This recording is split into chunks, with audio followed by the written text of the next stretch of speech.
Okay mister safety officer, क्या आपका नाम है? मैं फागूलाल चौहान। ओके। उत्तर। आप एक फायर सेफ्टी ऑफिसर हैं? जी सर, मैं एक फायर सेफ्टी अफसर हूँ। अच्छा। अभी कहीं कोई काम का अनुभव है आपको? सर नहीं, मैं अभी एक फ्रेशर कैंडिडेट हूँ। अच्छा, फ्रेशर कैंडिडेट। ठीक है। अभी कौन सा ऐसा टॉपिक है, आप खुद बताएं कि किस टॉपिक पे आपसे क्वेश्चन किया है। हजार को। हजार्ड। ठीक है। हजार्ड के बारे में जो कुछ भी आप समझते हैं, जो कुछ भी जानते हैं, आपको बोलना है। आप जब बोलना शुरू करेंगे बस आप बोलते जाइए जब तक कि आपसे ये न कहा जाए कि हाँ आप रुक जाइए। ठीक है। तो आप हजार्ड के बारे में हमें समझाइए, क्या होता है, कैसे होता है, क्यों होता है, क्या चीज होता है। तो इसके बारे में समझाइए, हमें नहीं मालूम कि हजार्ड क्या होता ठीक है सर। हजार हजार हजार को हिंदी में खतरा बोला जाता है। एक ऐसा कार्य जिसमें नुकसान पहुंचाने की पूरी क्षमता होती है या पूरी संभावना होती है, उसे हजार कह सकते हैं। विश्व की प्रत्येक वस्तुएं या प्रत्येक चीजें हजार को प्रदर्शित करती हैं। हजार यह कहता है सर कि यदि कोई वस्तु या व्यक्ति यदि हमारे संपर्क में आता है तो मैं उसे निश्चित रूप से नुकसान पहुंचाऊंगा। यदि वह व्यक्ति हमारे संपर्क में नहीं आता है तो मैं उसे नुकसान नहीं पहुंचाऊंगा। हजार हजार सर 6 प्रकार के हो सकते हैं। मैकेन मैकेनिकल हजार, फिजिकल हजार, मशीनरी हजार, बायोलॉजिकल हजार, ऑर्गेनाइजेशन हजार, इन्वायरमेंटल हजार। है। ओके। ये फिजिकल हजार्ड क्या होता है, इसके बारे में कुछ बताइए। फिजिकल हजार वे हजार होते हैं जो किसी इंडिविजुअल वस्तु या विशेष से संबंधित होते हैं, उसे फिजिकल हजार कह सकते हैं। अच्छा। कोई एग्जाम्पल आप बताइए। जैसे फिजिकल हजार्ड का कोई एग्जाम्पल बताइए, जैसे मैं समझ सकूं कि हाँ ये फिजिकल हजार्ड। जैसे किसी व्यक्ति को सर, जहां तक मैं सोच सकता हूँ, जैसे किसी व्यक्ति को मारना, ऐसे कह सकते हैं कि उसे फिजिकल हजार। मारना फिजिकल हजार्ड है? चलिए कोई बात नहीं। मैकेनिकल हजार्ड के बारे में कोई बताएंगे, मैकेनिकल हजार्ड क्या है? मैकेनिकल हजार वे हजार होते हैं जिसमें जिस मशीनरी में गति पाई जाती है, मोमेंटम पाया जाता है, उसे मैकेनिकल हजार कह सकते हैं। कैसे, हमें समझाइए लाइक। जैसे सर जी, कोई मशीन यदि गति कर रहा है, मशीन में गति हो रही है, उसे वहां पे कोई वर्कर कार्य कर रहा है, उसे उस मशीन से, चलती हुई मशीन से यदि उस व्यक्ति को नुकसान होता है, उसे मैकेनिकल हजार कहेंगे। अच्छा, आपने अभी बोला कि जब मोशन होगा तो मैकेनिकल हजार्ड होगा, राइट? Yes sir. मेरा हाथ मोशन कर रहा है, ये मेरा हाथ एक मोशन कर रहा है, एक गति, क्या इसे मैकेनिकल हजार्ड बोलेंगे आप? No sir. क्यों? क्योंकि मशीन सर, यहाँ पे इंडिविजुअल व्यक्ति की बात नहीं की जा रही, यहाँ पे मशीनरी की बात की जा रही है सर। आप एक फायर सेफ्टी ऑफिसर हैं, सपोज करिए कि आप साइट पर हैं, ठीक है, और साइट पर अचानक आपको एक धमाके की आवाज आती है, एक विस्फोट आपको सुनाई देता है। उस समय आप क्या करें? आपको सुनाई दिया है, पर एक विस्फोट सुनाई दिया है, जिसे एक्सप्लोजन कहते हैं, कुछ सुना है आपने, कंफर्म नहीं है, तो क्या कंडीशन होगा उस समय, क्या एक्टिविटीज होगी आपकी? सर पहले तो मैं उसे उस साइट पर जाकर उसको देखूंगा कि धमाका कैसा था, ठीक। उसके बारे में इंक्वायरी करूंगा, उसके बारे में मैं पता करूंगा। उसके बाद से उस पर जो कार्य करना होगा उसको करूंगा। कैसे पता करेंगे धमाका कहाँ हुआ, किस तरह का धमाका था, विस्फोट था या किसी, कैसे कैसे पता करें? सर यदि वो धमाका हुआ होगा तो सर ऑटोमेटिक तो अपने आप तो हुआ नहीं होगा। यदि उस जहाँ धमाका हुआ होगा वहां पे कोई व्यक्ति जरूर होगा, उपस्थित होगा उस धमाके में। उस धमाके को करने के लिए सर वो व्यक्ति जरूर कोई कार्य कर रहा होगा, तो मैं उस व्यक्ति से संपर्क करूंगा। उसके बाद से उस धमाके कैसे संपर्क करें? उसको सर बुलाएंगे। बुलाएंगे? Yes sir. मतलब आप वहां जाएंगे फिर उसको बुलाएंगे? जी सर। ठीक है। और ये एक्टिविटीज यानी आवाज सुनने के बाद ये एक्टिविटीज होगी। उसके बाद उस धमाके के बारे में इंक्वायरी करेंगे सर कि धमाका कैसा था, क्यों किया आपने।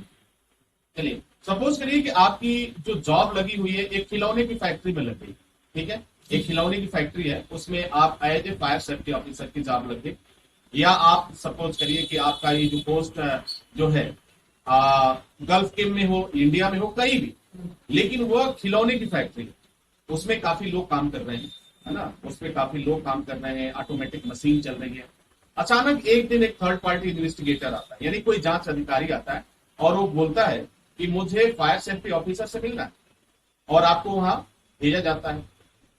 उस थर्ड पार्टी इन्वेस्टिगेटर ने आपसे एक क्वेश्चन किया कि आप अपनी कंपनी के बारे में, ठीक है, आप अपनी कंपनी के बारे में जो हजार्डस केमिकल टू हेल्थ है, इसके बारे में एक रिपोर्ट बना के दीजिए, मैं आपको 10 मिनट का टाइम देता हूं। तो उस रिपोर्ट में आप क्या क्या लिखेंगे, कैसे बनाएंगे? हजार्डस टू केमिकल हेल्थ वो पूछ रहा है। तो हजार्डस टू केमिकल से रिलेटेड सर, पहले तो मैं वहां पे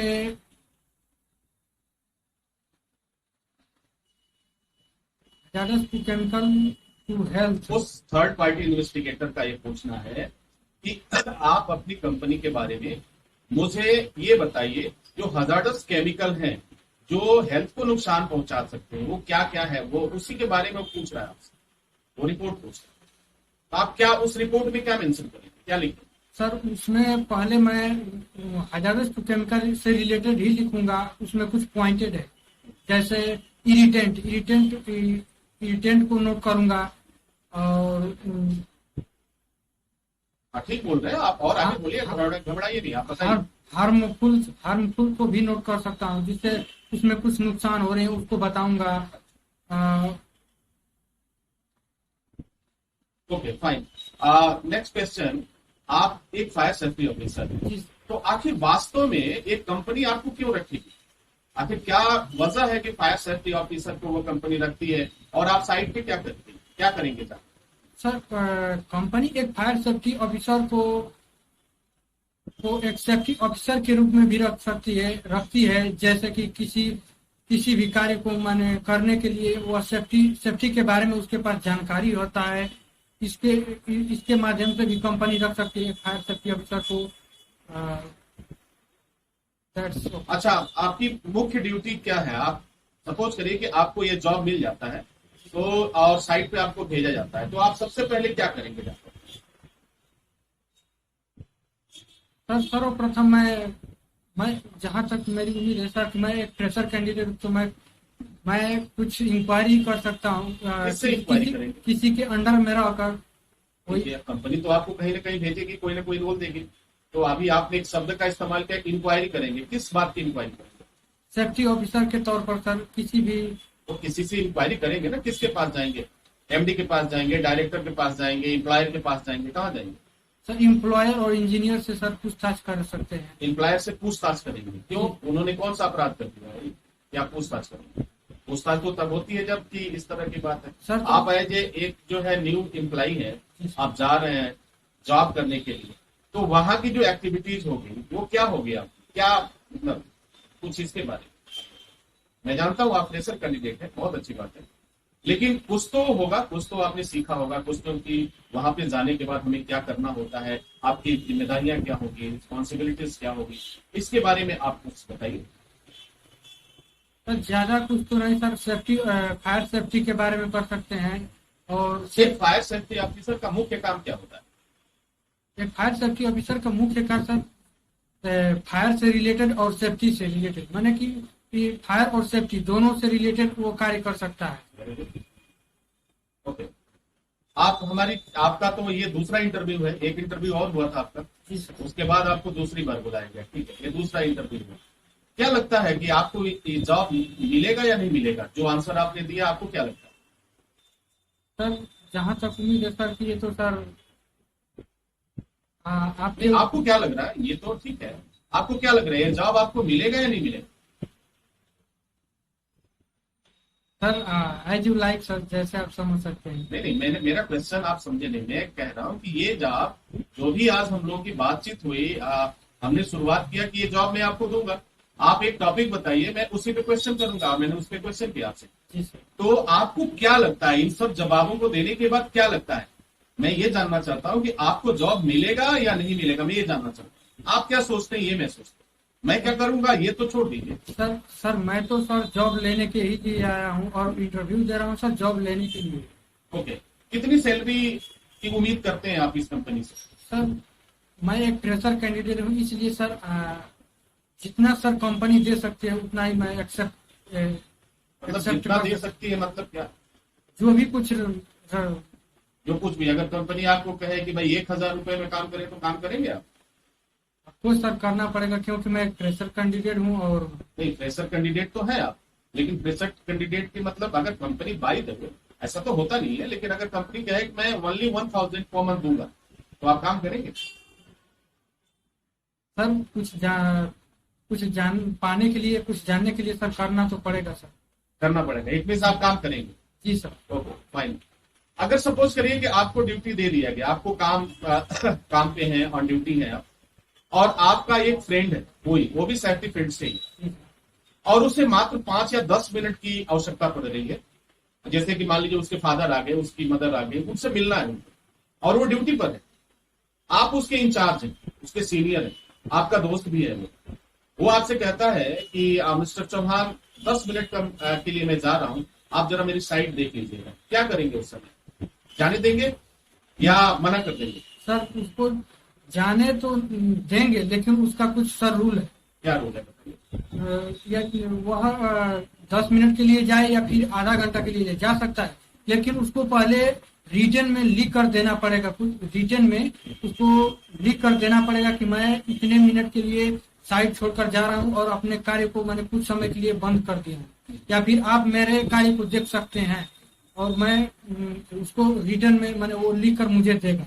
लेकिन वो तो सर आपका दोस्त है, आप रिटर्न में मांग रहे हैं, इतना तो आप कर ही सकते हैं। नहीं सर, उसके बीच में यदि वो रिटर्न में नहीं देता है, यदि उसके बीच में कोई एक्सीडेंट हो जाता है, तो जिम्मेदारी सर इंक्वायरी हम पे बैठ सकती That's very good. हाँ, okay. इस वजह से आप नहीं देंगे। है। इस वजह से मैं नहीं दे सकता हूँ। अच्छा, कौन सा ऐसा कैंडिडेट होगा जिसे आप बगैर रिटेन के जाने देंगे? सर किसी को मैं नहीं दे सकता हूँ। एक फायर सेफ्टी ऑफिसर या एक फायर सेफ्टी ऑफिसर सर किसी को जाने ही नहीं देगा बगैर रिटर्न का। रिटर्न में यदि वो कुछ भी देता है तो मैं सर उसको जाने दे सकता हूँ।